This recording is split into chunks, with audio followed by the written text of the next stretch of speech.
The courtroom fell silent when the judge read my daughter's name under forgery investigation. She looked at me like I'd betrayed her, but all I'd done was protect my home. I didn't shout, I didn't cry, I just let the truth unfold on paper. The real story was only beginning. That airport silence followed me home. The driver dropped me at the curb, wished me a blessed evening, and pulled away before I realized I was standing in drizzle. The air smelled of wet cedar and exhaust. My knees ached from the flight, and I could feel that Oregon damp sliding straight into my bones. The Blythe mailbox leaned sideways, the way it had since last winter, and I told myself I'd fix it tomorrow. Elias used to keep it upright. "Never sign away your peace," he'd written on a scrap of paper tucked in my purse. I thought of him as I opened the gate, only the gate was already open. Swinging wide like a careless mouth, tire tracks striped the wet gravel. The porch light glowed even though it was barely 5. My chest tightened. "Lord," I whispered, "keep my hands steady." The yard looked wrong, too empty, too exposed. Then I saw the shapes. My quilts, the old cedar chest, tax binders warped with rain, and my Sunday hats lying like fallen birds. The framed photo of Elias leaned against the azalea, glass spotted with mud. My mother's wedding scarf hung from a branch, the silk sagging under droplets. I didn't rush in. I just counted aloud. 1 ledger, 2 quilts, 3 hats. The rhythm calmed my heart. That's when Maricela appeared in the doorway, one hand on her stomach, the other clutching her phone. "We're making space," she said flatly, as if the words were reasonable. "Space for what?" I asked. "For the baby," she said. "This junk's gotta go." She tossed a black trash bag near my feet. The thud made the puddle jump. Behind her, I caught sight of a brand new stroller box gleaming under the hallway light. I pulled out my phone, hit record, and panned slow across the lawn. "October 4th, I said softly. 5:14 p.m. Items removed from residence without consent. She shifted her weight. "No need to dramatize. Odessa. You've had decades. It's time." "That junk," I said, "paid off this roof you're standing under." She smirked. "Then be helpful for once." Her tone was the same one I used to hear from girls who thought age made me harmless. I looked past her shoulder. Muddy boot prints near my study door. Trent's boots. My pulse steadied, anger folding into calculation. "You can sleep in the back room," she added. "Temporary till we get settled." I took 1 step forward. "Then clear out 1 more piece of trash from my house." My voice was quiet, but it carried. She blinked, muttered, "Dramatic," and turned away. Rain thickened. I set my bag down, slid on a pair of latex gloves from my tote, church pantry habit, and began to sort, salvage, damaged, missing. I photographed the hinge where a deadbolt plate had been unscrewed. Screw dust still on the mat. Across the fence. Old Rayford raised his eyebrows. "Everything all right, Miss Blythe?" "Not yet," I said, "but it will be. Could you text me if you saw who moved this stuff?" He nodded. Disappearing inside, a soaked cardboard bin sagged open. Inside was Elias's cedar box, the one that used to sit beneath his side of the bed. The smell of varnish reached me before the sight of it. I opened it carefully. His VA key tag, a folded Polaroid, a blue card with his handwriting, "Never sign away your peace." My throat closed for a moment, then steadied. I recorded a voice memo. Date, weather, witnesses. "Maricela Vaughn present at doorway," I said clearly. "Possible entry without authorization." I texted Dahlia Crenshaw's office. "Odessa Blythe seeking consult. Home interference. Probable financial misuse."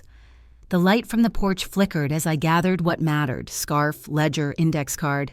Maricela watched, arms crossed, defiance wobbling under her stare.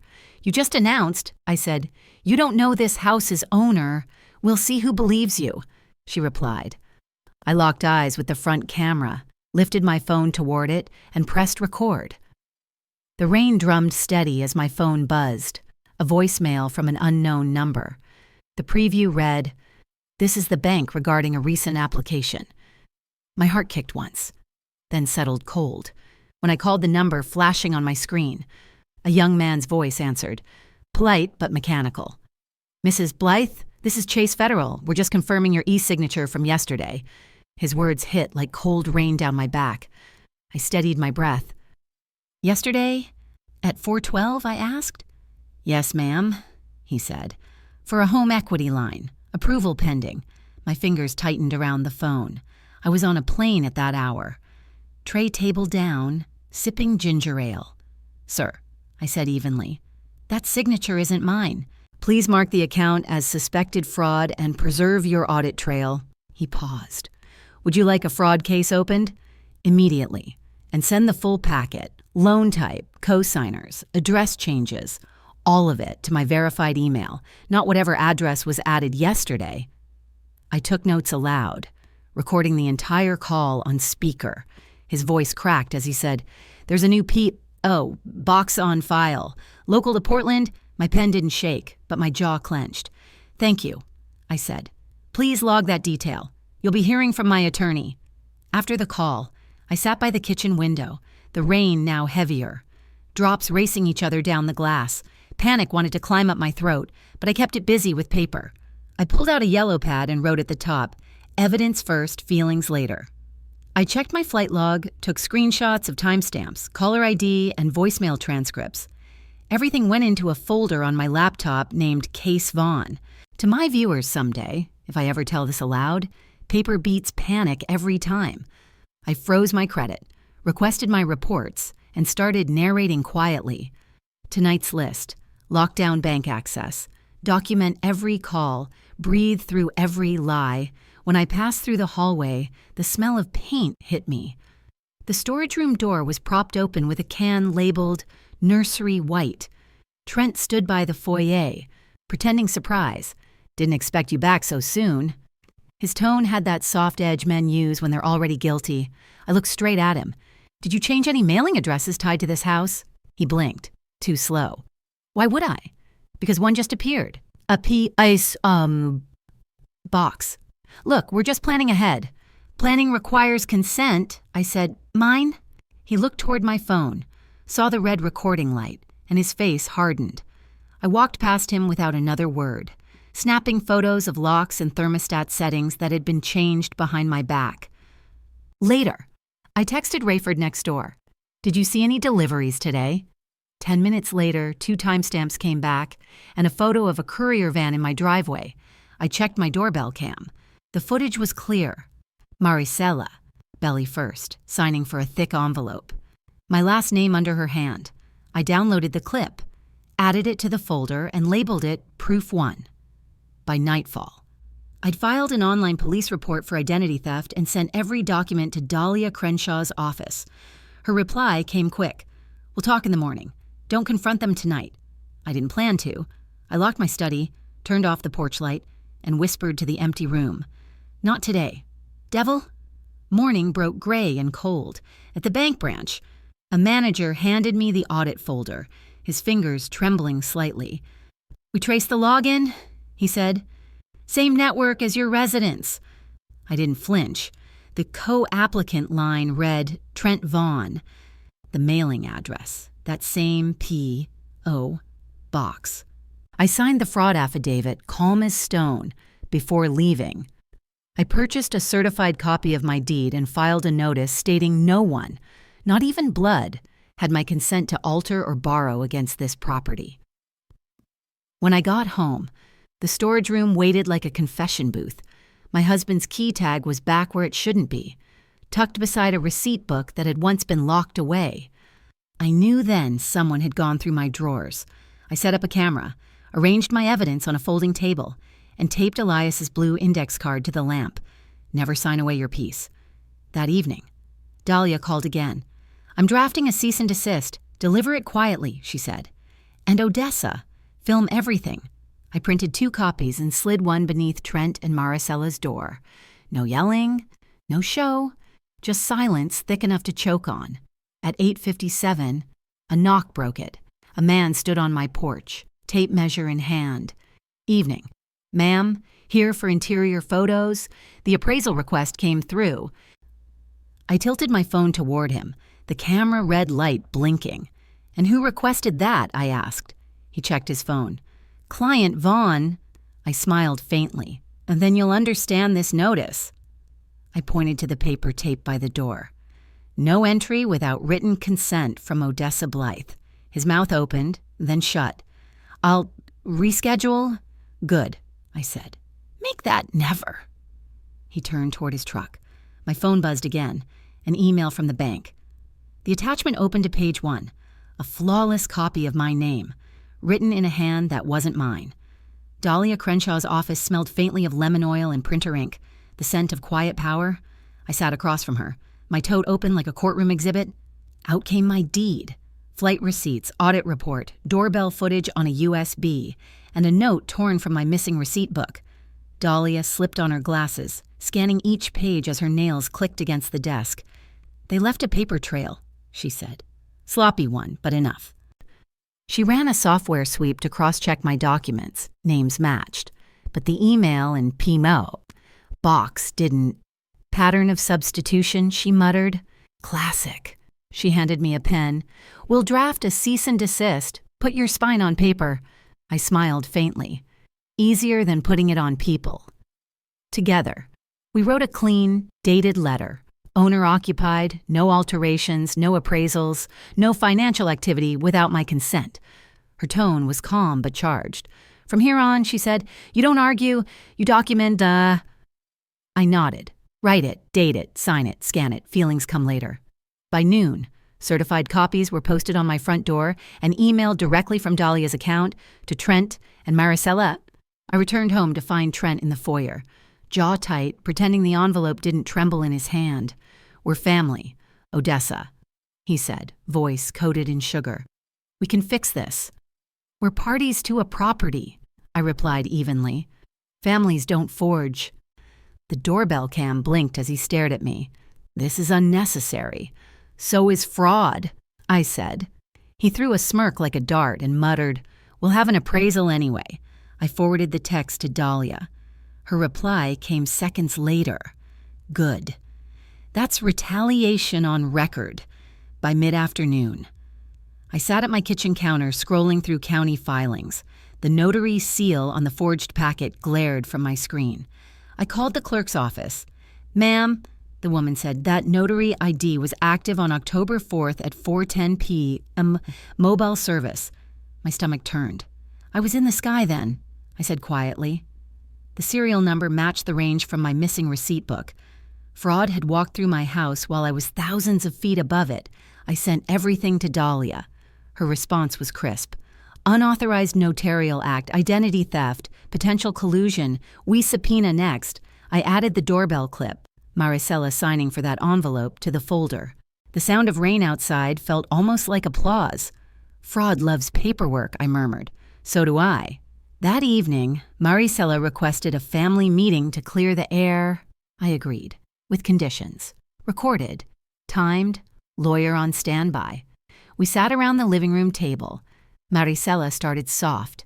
The baby needs space. We didn't mean harm. You updated my mail, I said. You changed my locks. You opened credit in my name. She crossed her arms. You're overreacting. No, I said. I'm documenting. I laid out 3 boundaries, voice low but cutting. No contractors, no mail changes, no financial activity without my written consent. Break one, you leave. Trent's face reddened. You can't evict us. Watch me, I said. He slipped, mentioning inspection window and deposit already placed. I met his eyes.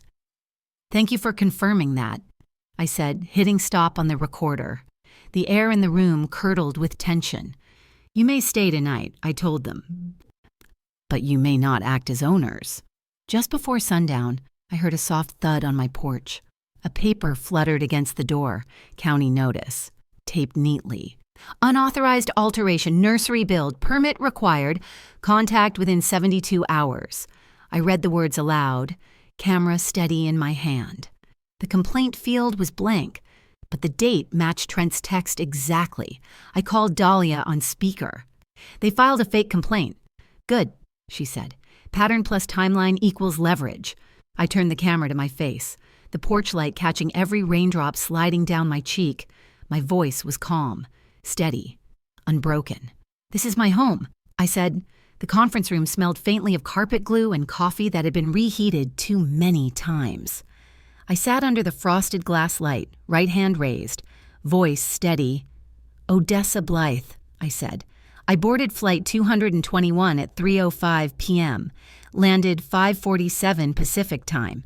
My key log shows entry at 6:22. The bank fraud unit officer nodded, typing without looking up.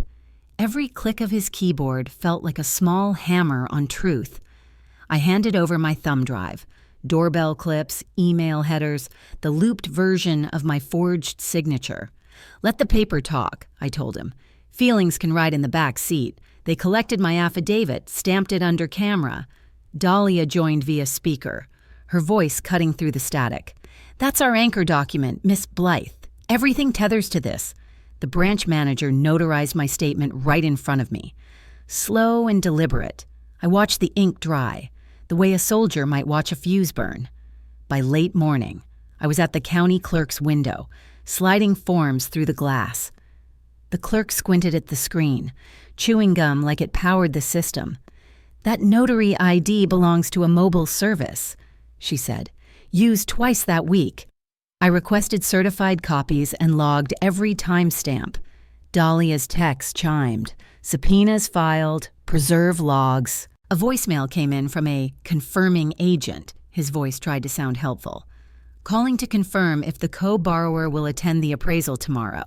I replayed it twice, my mouth tightening at the phrase co-borrower. I forwarded the message to Dahlia with one line: "No co-borrower exists." Her reply came swift. "Next preservation letter to the platform. Deletion equals spoliation leverage." When I got home, a white van idled at the curb. Two men with clipboards started up the walkway. "Ma'am," one called, "appraisal. Quick look inside." I pointed to the cease and desist taped on my door and the red light of my camera. "Gentlemen," I said evenly, "if your names aren't on a court order or my inbox, you're leaving." The younger one fidgeted. "We were told owner approval was emailed." "Then show me my signature," I said, "on paper, under oath." They exchanged looks. Inor muttered something about rescheduling and retreated to their van. I zoomed in on the plate, saved it, texted the clip to Dahlia and to Trent, service recorded. My phone buzzed seconds later, smart lock alert, like someone had just tried a guest code. I revoked every code but mine. By afternoon, a knock came from a uniformed compliance officer. "Ma'am, we got a complaint. Unpermitted nursery alterations." His voice was courteous, wary. I opened the door wide, showed him the floor plan, the untouched walls, the neatly stacked boxes Maricela had left outside. "Nothing's changed, but who pays attention?" I said. He nodded, scanning his body cam. "Your documentation's tight," he said. "Most folks don't keep it this clean." I smiled. "Paper remembers what people forget." When he left, I turned the porch camera on myself. "When light touches paper," I said softly, "rumors evaporate." Evening shadows stretched long across my living room. I was labeling a binder spine when a courier's envelope slid under my front door with a whisper. The seal read County Civil Division inside, a notice of preliminary hearing. My eyes traced the lines. Petition occupancy, access. It listed my own address as a shared property. The justification, expectant child's welfare. I stood still until my pulse evened out. Then I leaned toward the door camera and said clearly, "They brought a baby to a deed fight," I called Dahlia, her voice sharp but calm. "We answer with the affidavit, the lock logs, and that van video. This isn't just defense anymore, it's exposure." I pressed the phone close and replied, "Then let's make it official." Before setting the binder on the counter, I smoothed the front page, the sworn affidavit. Stamped and signed, Elias's blue card peeked from the back pocket. "Never sign away your peace." The phrase felt heavier now, not a warning, but a weapon. The courthouse lights were unkind, too white, too steady. I arrived early, black binder in hand, shoes polished the way Elias used to remind me. Respect starts with clean soles. Dahlia met me by security, her calm like a metronome. "We'll let the paper talk," she said, slipping through the metal detector with her briefcase. Inside, the air carried that familiar courthouse mix of anxiety and floor polish. At the petitioner's table sat my daughter, Maricela, and her partner, trying to look small beside their brisk attorney. I didn't stare. I didn't need to. The clerk called the case. Odessa Blythe versus petitioners Vaughn and Kincaid. I stood. "Present, Your Honor." My voice didn't shake. Dahlia organized our stack of exhibits. Affidavit of identity, boarding passes, smart lock logs, and stills from the contractor video. The judge lifted a brow. Short statements, facts over feelings. I thought, finally, a rule I like. Dahlia nodded. Understood. Their lawyer went first, his tone syrupy. "Your Honor, this is a matter of health and safety. My clients are expecting a child, and Mrs. Blythe has refused reasonable access to prepare a nursery." He waved a paper, the same anonymous complaint posted on my door. Even neighbors have noted unsafe conditions. I caught the timestamp and whispered to Dahlia. That complaint came 2 hours after the C&D notice. She scribbled it down, lips tight. The judge asked, "Any immediate hazard to the unborn child?" The attorney hesitated. "Preparation is urgent, Your Honor." Dahlia rose, voice firm. "Urgency doesn't override ownership. We'll address both claims, with documents, not assumptions." When our turn came, Dahlia spread the binder across the table. "Affidavit notarized. Accurate. Timestamps verified. Travel records authenticated. Lock logs show failed guest code entries. Contractor footage corresponds to the complaint's date." She played a 25-second clip of 2 men retreating from my porch under the cease and desist sign. The judge leaned forward. Dahlia added, "The notary journal request has been filed. The serial range on the forged acknowledgement predates Mrs. Blythe's return flight." The judge nodded. "That will hold for now. Continue." Then came the new thread. Dahlia opened a folder labeled Financial Trail. Bank alerts show attempted transfers labeled home goods hitting my client's account, but blocked by 2-factor verification. She passed copies to the bench. Recipient handles match the contractor's business registry. Opposing counsel jumped up. "Irrelevant to occupancy." The judge's voice flattened. "Goes to motive and credibility. Overruled." I leaned toward the microphone. "People building a nursery don't start with my bank login." The room went still. Dahlia rested her hand on my binder. Signal enough? Her phone buzzed mid-proceeding. She glanced down, then up at the judge. "Your Honor, the clinic's compliance officer just confirmed a date discrepancy." The judge motioned her forward. Dahlia read aloud. "The claimed high-risk pregnancy move-in date predates any prenatal visits recorded. Certified letter to follow." The judge scribbled something fast, then looked at Maricela's attorney. "Your client's timeline doesn't hold." The courtroom shifted. Quiet as confession, the judge issued interim orders. No entry without written consent from me. No contractors, preservation of all messages, and an evidentiary hearing in 2 weeks. "This is a house," he said, eyes steady on them. "Not a leverage tool."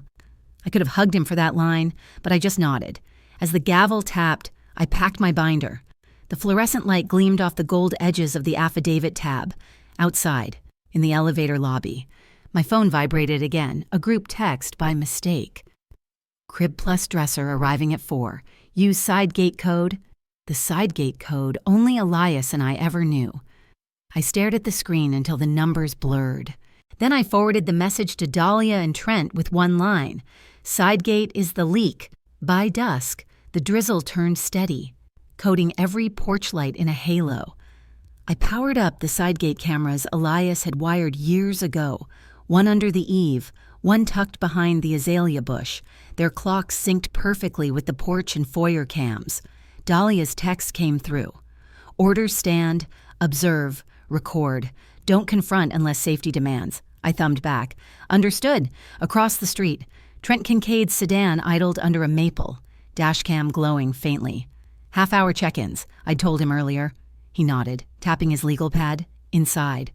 I laid a laminated copy of the court order against the gate, another on the porch beneath the motion light. The words were simple: no contractors, no entry without written consent. My phone uploaded every feed to the cloud and mirrored them to the hidden drive Elias once called his insurance box. I whispered to the empty air. We built this house to keep storms out, not let them in.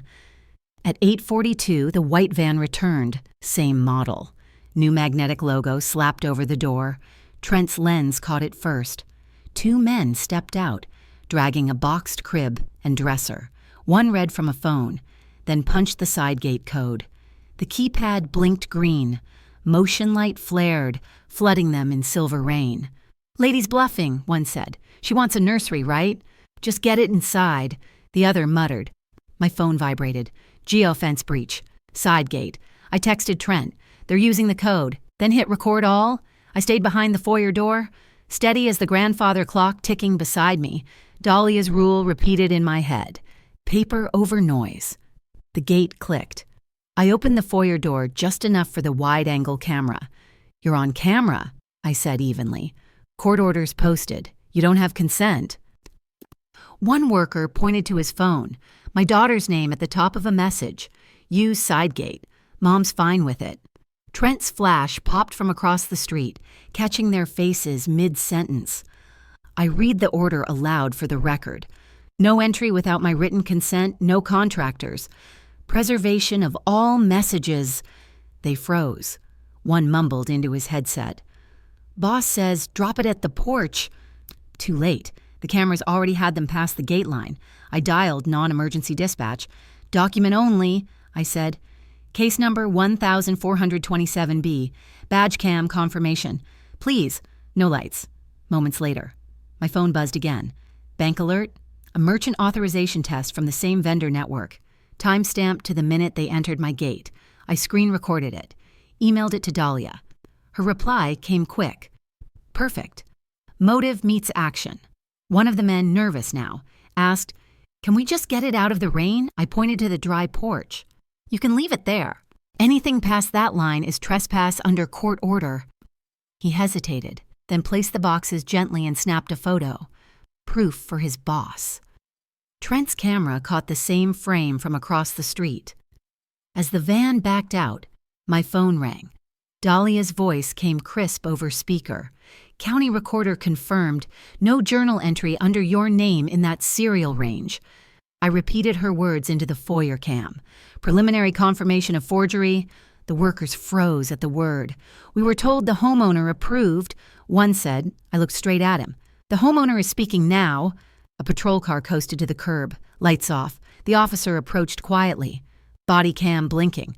"Evening, ma'am," he said. "We'll log this as a recorded violation." He took photos of the laminated orders and the text thread on the worker's phone. "You're documented inside the gate. I suggest you leave." They nodded and hurried back to the van, rain glistening on their jackets. 5 minutes later, as I locked the door, a new text buzzed. "Wrong number, same thread. If she's got cams, wipe the clouds, use the side gate later with the master key." The attached image, a fake, key authorization. My daughter's name forged above a false initials line. I forwarded it to Dahlia and Trent. Potential spoliation attempt. Then I climbed to the attic. Found Elias's last hidden lens, wired to an old monitor no one knew existed, and switched it on. The green light blinked steady. "Let's see who tries the master key," I whispered. The morning air was sharp enough to wake the bones. I slipped into my old wool coat, the one Elias loved because it made me look like I meant business, and stepped onto the porch with a mug of coffee and the deed folder tucked under my arm. The porch light clicked off with the sunrise. The locksmith's van rolled in at 7 sharp. "Morning, Mrs. Blythe," he greeted, warm but brisk. I'd already vetted him through Dahlia, and trust came in measured doses these days. He flipped open his bound ledger, fingers tracing neat rows of dates and signatures. There it was, mine and Elias's, inked years ago when we repinned every lock together. No daughter's name, no mention of a master key. He tapped the page. "Only authorizations I've got tied to this property are yours," he said. "And that hasn't changed." I nodded. "Let's keep it that way." We reset the keypad with a new code. Only I and Dahlia knew it. I filmed the process. time-stamped, uploaded straight to the cloud. He printed a notarized letter on company stationery before leaving. No master key issued to third parties. Locks unaltered since last lawful authorization by homeowner. For the first time in days. My breath felt clean. Inside, I sent everything to Dahlia. The locksmith's letter, the missent text about wiping the clouds, the forged notary scan. Subject line, bundle. Exhibit set A. She called within minutes, calm but charged. "Let's file the emergency motion this morning," she said. I read her dictated declaration out loud, careful on each date and timestamp. Decades of church bake sales made me good at precision. Trent texted stills, license plates, contractor logos, the crib boxes inside my gate. He'd captured the worker's phone screen, too, the text thread that said, "Use side gate." She's fine with it. Dahlia stitched it all together. Tight as a hymn. Maintain status quo. Bar third-party entry. Preserve all evidence. "We're not fighting," she said. "We're cleaning." I smiled at that. Housekeeping of the soul and the deed. An hour later, a hybrid sedan pulled up. Process server. He wore a GoPro. Badge clipped to his collar. "My neighbor, Mrs." Daly came out with her dog. Watching from her lawn, the server laid out 2 packets. "We'll serve on the sidewalk. Neutral ground," he said. I nodded. Down the block. Maricela and her partner appeared. "Mom, what's this?" she demanded. "Doing this properly," I replied. The server approached, offered the packet, read the summary. They refused, so he announced substitute service, dropped it neatly at their feet.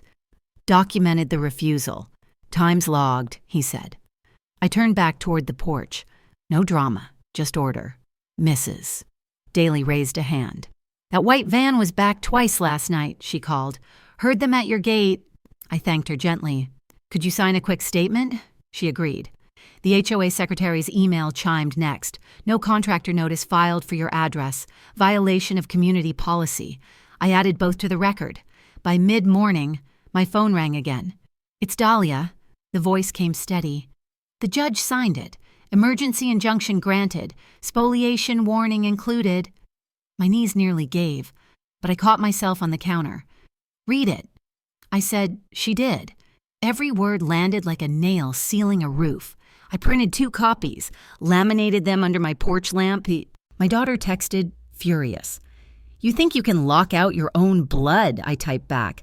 "Boundaries are not rejection, they're structure." She tried the gate. It flashed red. Code denied. I didn't open the door. The kettle whistled behind me. I poured tea. My hands finally steady. Trent's message arrived last. Found the source of that fake authorization. Template shop, prepaid card trail. Dahlia scheduled the hearing. Opposing counsel wanted to talk family. I answered. "Happy to meet at court." As I retaped the porch order, I saw a figure down the block, a familiar man from the van. Phone raised like a mirror. Let him film. Today. Every truth I owned was already on paper. Rain streaked the tall courthouse windows, tracing thin silver lines across the morning light. I sat beside Dahlia Voss at the front bench, hands folded over my legal pad, pen capped, every motion deliberate. The bailiff called our case. Ellington versus Armitage and Holler. I felt my heartbeat sink with the HVAC's hum. "Appearances for the record," the judge said. Dahlia rose. "For the respondent, Marva Ellington." Opposing counsel followed, naming my daughter Celine and her partner Bryce. The judge adjusted his glasses. "We're here on possession, trespass, and alleged forgery concerning key authorization. Dahlia requested to proceed by short offer of proof." The judge nodded. "Keep it tight. I've read the motion." Dahlia's rhythm was all precision. She laid down Exhibit Set A, the locksmith ledger with my old signatures, deed copies, and the notarized letter confirming sole authorization under my name. Then Set B, the missent text ordering the crew to wipe the clouds, the HOA email, Mrs. Daly's witness statement, and the plate photos from Trent's camera. She spoke calmly, explaining timestamps and authentication. The judge listened without interrupting. "Foundation established," he said. Opposing counsel objected to tone. The judge lifted a hand. "The documents speak overruled." I didn't flinch. I'd already said all that needed saying through paper. Next came witnesses. The locksmith appeared by video, confirming the bound ledger entries. No master key authorized beyond the owner, he said firmly. The HOA secretary followed, testifying that no contractor had been cleared for my address, Mrs. Daly confirmed what she saw. The van twice. Voices at my gate, lights flickering near midnight. The process server described the attempted personal service, the refusal, and his substitute service documented on body cam. When the judge asked if there were contrary witnesses, opposing counsel said softly, "Not at this time." The quiet in the room thickened. Then Trent took the stand. He showed the watermark trail from the fake master key authorization, traced to a prepaid card and a template site, time-stamped within an hour of the van's arrival. The text thread about wiping the clouds came from Bryce Haller's number, he explained, and metadata matches his device. Opposing counsel shifted. That's circumstantial. The judge leaned forward. Then why instruct deletion? Silence. He ruled it a spoliation risk notice. Dahlia summarized my uploads and preservation steps. The judge nodded, commendation in his tone. That's how evidence is handled. When it was my turn, I stood slowly. I am the sole owner of my home, I began, voice low but steady. I set the rules, and I follow them. I offered lawful ways to prepare for the baby, but not trespass. I confirmed that I'd rerouted all household spending to a single escrow account. I'll help raise a child, Your Honor, but I won't surrender my house by deception. The judge thanked me for brevity. The ruling came clear and clean. Exclusive possession granted to me. No entry by Celine or Bryce without written consent. Preservation of all electronic data. A fine levied for unauthorized contractor entry. Payable into court escrow. Referral to the district attorney for review of forged documentation. The judge closed with one sentence that would stay with me forever. Boundaries, when lawful, are acts of care. The gavel's tap was soft but final. In the hallway, Celine's eyes flashed wet. "You made me look like a criminal," I said quietly. "No, baby, I made the truth readable." Bryce muttered about appeals. I looked him straight on. "Bring better counsel, not bigger tempers." I handed Celine a folded paper, an invitation to a weekly counseling session. "If you want to talk, start there." She said nothing, but her hand lingered on the page. Back home. I framed the certified order beside my front door, laminated and calm. The locksmith's invoice, the HOA letter, the judge's signature, they all sat together in my binder, labeled House Truths. Later that afternoon, I opened a sealed envelope from Elias's old lockbox. Inside was his addendum to the trust. If any heir attempts to dispossess my wife while she lives, their share reverts to the church fund for single mothers. Dahlia logged it immediately. I smiled through a sting of tears. Not triumph, just peace measured in paperwork. That night, I brewed chamomile and watched the porch camera feed loop quietly. A notification blinked on my phone. A calendar invite titled Family Session Wednesday, 6 p.m. Sent by Celine's counsel, accepted by her, I whispered to the empty living room. If she walks through that door, it won't be surrender. It'll be the first honest knock in years. As I reached for the porch light, the camera feed flickered just once, then froze on a shadow near the gate. A familiar silhouette stood in the rain, holding something small and wrapped in a blanket. My phone buzzed. "It's time you met her." Then the screen went black.